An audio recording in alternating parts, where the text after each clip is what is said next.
Three very different Stuart triple expansion steam engines. These engines are from my personal collection. I sold two of them and now I only have one left, which I personally rebuilt and would like to keep.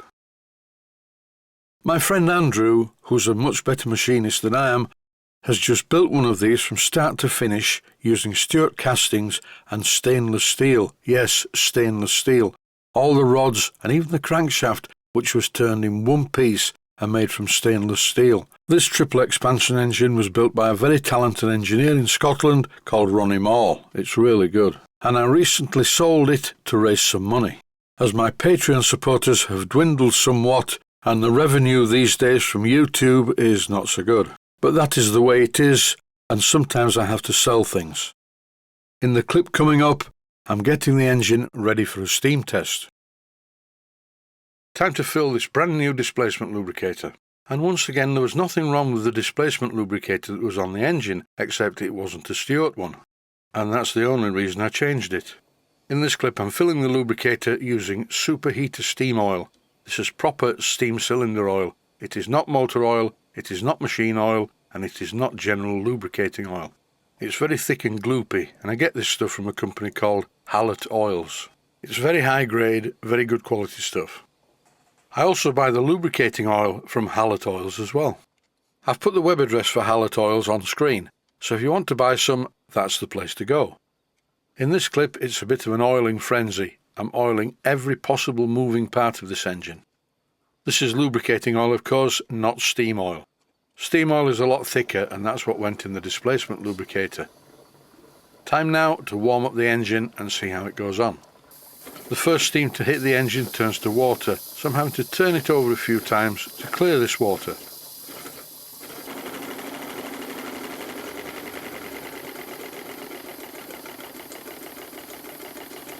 It seems to run very well indeed on steam. It's a bit looser than it was when I first bought it, because I've run it quite a few times on compressed air just to run it in properly. You can't beat a steam test for showing up any leaks, and as you can see there's a bit of a leak from around the high pressure cylinder oiler, but this is nothing.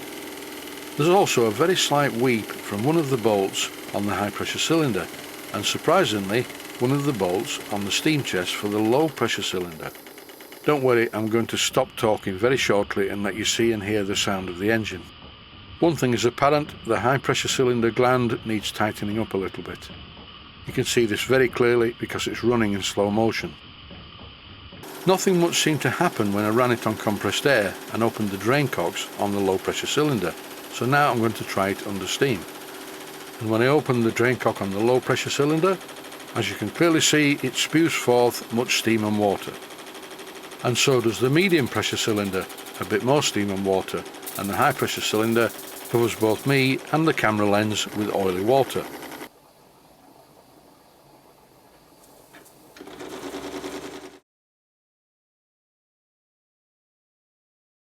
And eventually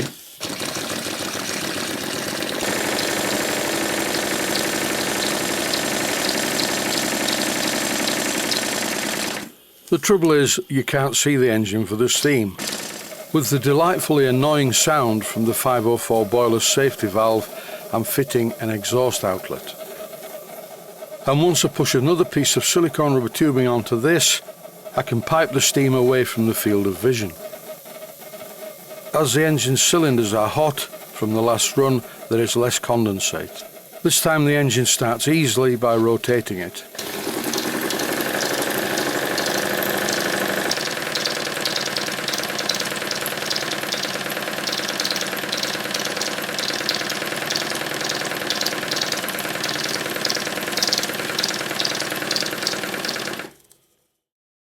I was originally given this engine by a man called Edward Windhorse from Indiana in the USA. I asked Edward to send me some details about it, and here they are. It's well worth a read. The strange clicking noises that you can hear are from the vacuum pump and the water pump.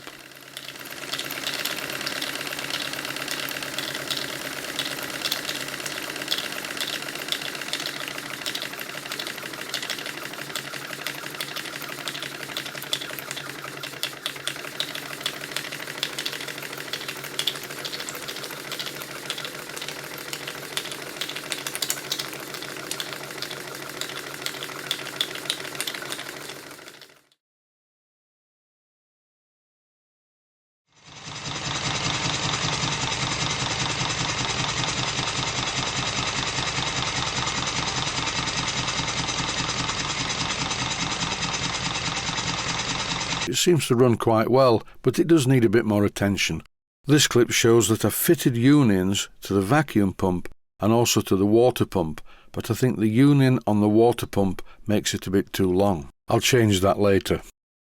And that is it. When the weather gets a bit warmer, I'll probably give this a steam test on the bench or even outside. It's a bit too cold at the moment, even in the workshop it's cold, so if I run the steam engine inside, then the condensation is going to rust all my tools.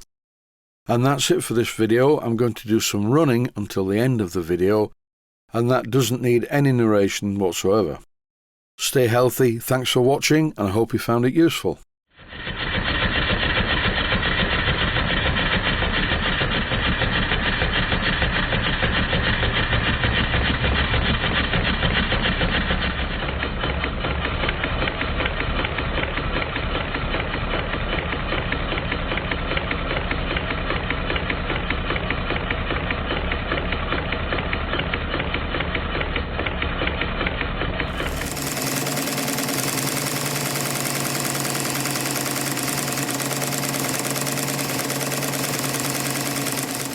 Please take the time to visit my Mainsteam Models website and click on the section of the website that says Video Playlists. And by doing that, you can find other videos that you may like to watch.